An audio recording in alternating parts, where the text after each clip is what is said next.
when you go back? You just ran off to spend a day with your husband?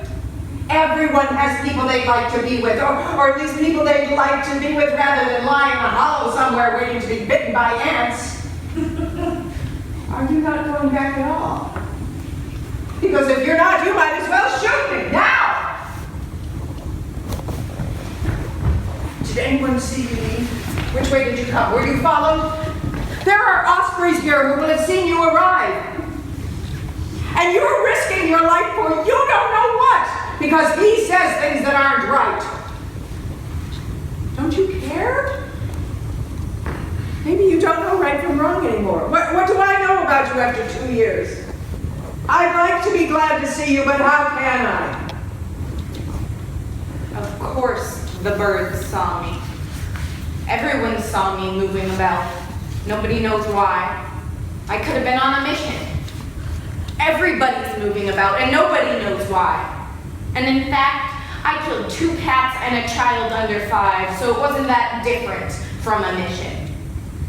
And I don't see why I can't have one day and then go back. I'll go on to the end after this.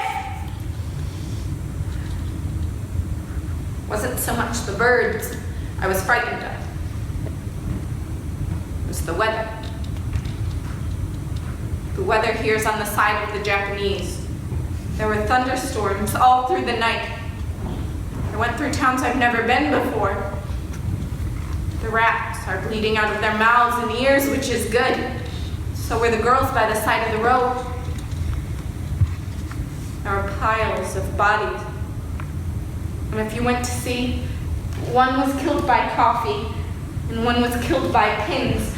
They were killed by heroin, petrol, chainsaws, bleach, foxgloves. The smell of smoke was where they were burning the grass that wouldn't serve. The Bolivians, they're working with gravity. That's a secret, so as not to spread alarm. We're getting farther with noise, and there's thousands dead alike in Madagascar.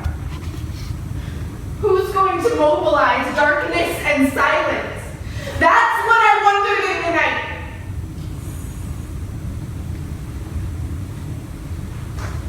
By the 3rd day,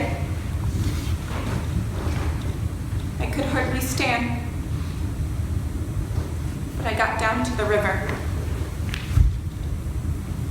There was a camp of Chilean soldiers upstream, and 14 black and white cows downstream having a drink. So I knew I'd have to go straight across.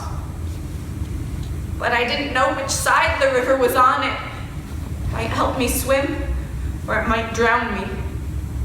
And in the middle, the current was running much faster. The water was brown. I didn't know if that meant anything.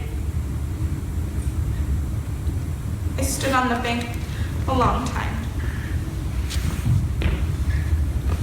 But I knew it was my only way of getting here, so at last I put one foot in. The water was cold, but so far that was all. When you've just stepped in, you don't know what's going to happen. The water laps around your ankles.